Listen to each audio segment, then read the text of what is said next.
ജ്ഞാൻവാപിയിൽ ക്ഷേത്രമുണ്ടായിരുന്നതായി archaeological survey of ഇന്ത്യയുടെ report. പള്ളിയിൽ കാണുന്ന തൂണുകൾ ക്ഷേത്രത്തിൻ്റെതാണ്. ക്ഷേത്രത്തിൻ്റെതായ ശിലാലിഖിതങ്ങളും കണ്ടെത്തിയിട്ടുണ്ട്.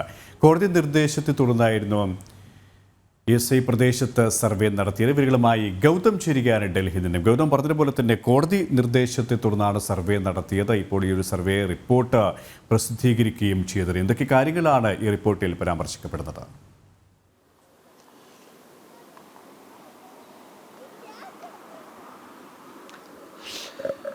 KP ജ്ഞാൻവാപി കേസിൽ വളരെ നിർണായകമാകുന്നതാണ് പുരാവസ്തു ഗവേഷണ വകുപ്പിന്റെ ഈ റിപ്പോർട്ട്. കോടതി നിർദ്ദേശത്തെ തുടർന്ന് മാസങ്ങൾ നീണ്ടുനിന്ന സർവേ ASIയുടെ നേതൃത്വത്തിൽ ഈ ജ്ഞാൻവാപിക്കകത്ത് നടന്നിരുന്നു. ഇതിന്റെ അടിസ്ഥാനത്തിൽ പുരാവസ്തു ഗവേഷണ വകുപ്പ് നൽകുന്ന റിപ്പോർട്ട് എന്നത് ഈ ഒരു നിർമ്മിതി അത് ക്ഷേത്ര തകർത്തതിന് ശേഷം, അതായത് ക്ഷേത്ര അവശിഷ്ടങ്ങൾക്ക് മുകളിലാണ് ഇത്തരത്തിൽ ഒരു നിർമ്മിതി നടന്നിരിക്കുന്നത് എന്നാണ് പുരാവസ്തു ഗവേഷണ വകുപ്പിന്റെ കണ്ടെത്തൽ. 16-ാം നൂറ്റാണ്ടിൽ അവിടെ ഒരു മഹാക്ഷേത്രം, പുരാതന ക്ഷേത്രമുണ്ടായിരുന്നു. അത് ഔറംഗസേബിന്റെ നേതൃത്വത്തിൽ അത് തകർത്തു എന്ന നിഗമനത്തിലേക്ക് ഇപ്പോൾ പുരാവസ്തു ഗവേഷണ വകുപ്പും എത്തുകയാണ്. നമുക്കറിയാം, ജ്ഞാൻവാപി കേസിൽ ഹൈന്ദവ സംഘടനകളുടെ ഏറ്റവും പ്രധാനപ്പെട്ട വാദവും ഇത് തന്നെയാണ്. 16-ാം നൂറ്റാണ്ട് വരെ കാശി വിശ്വനാഥ ക്ഷേത്രം നിലനിന്നത് ഇപ്പോഴീ തർക്കമന്ദിരം നിലനിൽക്കുന്ന സ്ഥലത്താണെന്നും അവിടെ അധിനിവേശ ശക്തികൾ ആ മഹാക്ഷേത്രം തകർത്തതിന് ശേഷം അവിടെ ഈ നിർമ്മിതി രൂപപ്പെടുത്തിയെന്നും പിന്നീട് കാശി വിശ്വനാഥ ക്ഷേത്രം അതിനോട് ചേർന്ന് ആ ക്ഷേത്രത്തിന്റെ പ്രതിഷ്ഠ ഈ പള്ളിക്ക് തൊട്ടരികിലായി മാറ്റി നടത്തേണ്ട ഒരു സാഹചര്യം ഉണ്ടായി എന്നും കാശി വിശ്വനാഥന്റെ പ്രദക്ഷിണ വീതി ഇപ്പോഴും കടന്നു പോകുന്നത് ഈ മസ്ജിദിനകത്തുകൂടിയാണ് എന്നതാണ് ഹൈന്ദവ സംഘടനകളുടെ വാദം. മാത്രമല്ല, ഈ ഒരു മസ്ജിദിന്റെ താഴ്ഭാഗം നമുക്ക് ദൃശ്യങ്ങളിൽ തന്നെ കാണാൻ സാധിക്കും. അത് ക്ഷേത്രത്തിന്റെ തൂണുകൾക്ക് മുകളിലാണ് ഈ 3 മിനാരങ്ങൾ ഉയർന്നു നിൽക്കുന്നത് എന്നുള്ളതാണ്. മാത്രമല്ല, ഈ മസ്ജിദിനകത്ത് നേരത്തെ അഭിഭാഷക കമ്മീഷൻ നടത്തിയ ഒരു സർവേയിൽ ശിവലിംഗം കണ്ടെത്തിയിരുന്നു. ഒപ്പം ഹിന്ദു ദേവന്മാരുടെ കൊത്തുപണികൾ നിറഞ്ഞ, ക്ഷേത്രങ്ങളിൽ നാം കാണുന്ന രീതിയിലുള്ള കൊത്തുപണികൾ നിറഞ്ഞ ധാരാളം തൂണുകൾ ഈ പള്ളിക്കകത്തും കണ്ടെത്തിയിരുന്നു. അപ്പോൾ സ്വാഭാവികമായും ഇതൊരു ക്ഷേത്രം തകർത്തതിന് ശേഷം അതിന് മുകളിൽ നിർമ്മിച്ചതാണ് ഈ പള്ളി എന്ന വാദം ഹൈന്ദവ സംഘടനകൾ വർഷങ്ങളായി തന്നെ മുന്നോട്ട് വെക്കുന്നുണ്ട്. കാരണം അയോധ്യ, മഥുര, കാശി എന്ന മുദ്രാവാക്യമാണ് 1984 ധർമ്മസംസദിന് ശേഷം വിശ്വ ഹിന്ദു പരിഷത്ത് ഉയർത്തിയിട്ടുള്ളത്. അയോധ്യയെയും കാശിയെയും മഥുരയെയും ഇസ്ലാമിക അധിനിവേശ ശക്തികളിൽ നിന്ന് മോചിപ്പിക്കും എന്നത് ഹൈന്ദവ സംഘടനകളുടെ, പ്രത്യേകിച്ച് VHPയുടെ വളരെ നിർണായകമായിട്ടുള്ള പ്രഖ്യാപനമാണ്. എന്തായാലും അത്തരം പ്രഖ്യാപനങ്ങൾ നടത്തിയ ഹൈന്ദവ സംഘടനകളുടെ വാദത്തിന് കരുത്ത് പകരുന്നതാണ് ഇപ്പോൾ ഈ പുരാവസ്തു പോലെ തന്നെ ഈ മുഗൾ അധിനിവേശത്തിൽ ഭാരതീയ വിശ്വാസത്തിന്റെ, ഭാരതീയ പൈതൃകത്തിന്റെ, ഹൈന്ദവ വിശ്വാസത്തിന്റെ പല ക്ഷേത്രങ്ങളും വിശ്വാസ കേന്ദ്രങ്ങളും തകർക്കപ്പെട്ടിരുന്നു. പ്രത്യേകിച്ച് ഇത്തരം ശ്രദ്ധേയമായ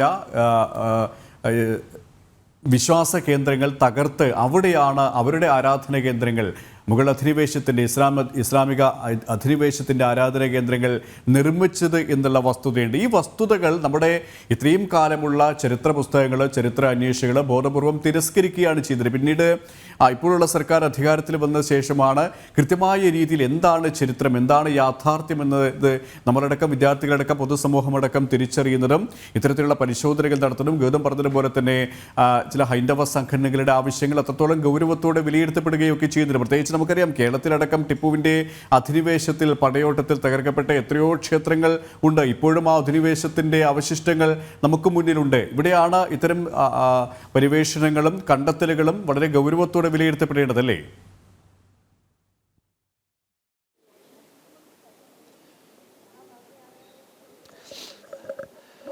KP ആ രീതിയിൽ തർക്കം നിലനിൽക്കുന്ന പശ്ചാത്തലത്തിലാണ് ഇത്തരം കേസുകളിൽ പുരാവസ്തു ഗവേഷണ വകുപ്പിന്റെ റോൾ വളരെ നിർണായകമാകുന്നത്. കാരണം അത്യാധുനിക രീതിയിൽ നടത്തുന്ന ഈ സർവേയിലൂടെ പുരാവസ്തു ഗവേഷണ വകുപ്പ് കൃത്യമായി തന്നെ കാര്യങ്ങളെ അടയാളപ്പെടുത്തുന്നുണ്ട്. അയോധ്യ കേസിൽ വളരെ നിർണായകമായത് ഇതാണ്.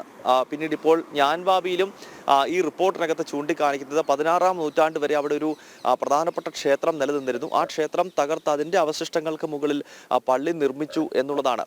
നേരത്തെ KP സൂചിപ്പിച്ചതുപോലെ പല ഇടതുപക്ഷ ചരിത്രകാരന്മാരും ഈ വസ്തുതയെ തള്ളുന്നുണ്ട്. നിഷ്പക്ഷമായി ചരിത്ര വിഷയങ്ങളെ നോക്കിക്കാണുന്നവർ തീർച്ചയായും നേരത്തെ തന്നെ അയോധ്യയുടെ കാര്യത്തിൽ മാത്രമല്ല മധുരയുടെയും അതോടൊപ്പം തന്നെ കാശി വിശ്വനാഥൻ നിലകൊള്ളുന്ന ഈ വാരണാസിയിലെ ഈ തർക്കമന്ദിരവുമായി ബന്ധപ്പെട്ട് നിഷ്പക്ഷമായ നിരവധി നിലപാടുകൾ എടുത്തിട്ടുണ്ട്. പ്രത്യേകിച്ച് കെ മുഹമ്മദിനെ പോലുള്ള അയോധ്യയിലെ പര്യവേക്ഷണത്തിന് നേതൃത്വം നൽകിയ ആർക്കിയോളജിക്കൽ സർവേ ഓഫ് ഇന്ത്യയുടെ ഏറ്റവും മുതിർന്ന ഉദ്യോഗസ്ഥനായിട്ടുള്ള അദ്ദേഹം ഈ കാശിയും അതോടൊപ്പം തന്നെ മധുരയും ഹിന്ദുക്കൾക്ക് വിട്ടു നൽകണമെന്ന നിലപാട്, അദ്ദേഹം ഒരു മുസ്ലിം കൂടിയാണ്, അദ്ദേഹം ആ നിലപാട് പലതവണ മുന്നോട്ട് വെച്ചിട്ടുണ്ട്. ഞാൻ ഭാരതീയൻ എന്ന അദ്ദേഹത്തിന്റെ ആത്മകഥയിലും ഈ അയോധ്യയെ പറ്റി മാത്രമല്ല പരാമർശം, ഭാരതത്തിന്റെ ആത്മീയ തലസ്ഥാനമായ ഹിന്ദുക്കൾ മോക്ഷ കപാടമെന്ന് വിശ്വസിക്കുന്ന, അല്ലെങ്കിൽ മരണാനന്തരം മോക്ഷം ലഭിക്കണമെങ്കിൽ കാശിയിൽ പോകണം എന്ന ഏതൊരു ഹിന്ദുവിന്റെയും വിശ്വാസം. അത്രത്തോളം പവിത്രമായ നഗരമാണ്. അപ്പോൾ ആ നഗരത്തിൽ ഉയർന്നു നിൽക്കുന്ന ആ അപമാനത്തിന്റെ അടയാളം അത് നീക്കം ചെയ്ത് അത് ഹിന്ദുക്കൾക്ക് ആ ഭൂമി വിട്ടു നൽകണം. ഒപ്പം ഭഗവാൻ ശ്രീകൃഷ്ണന്റെ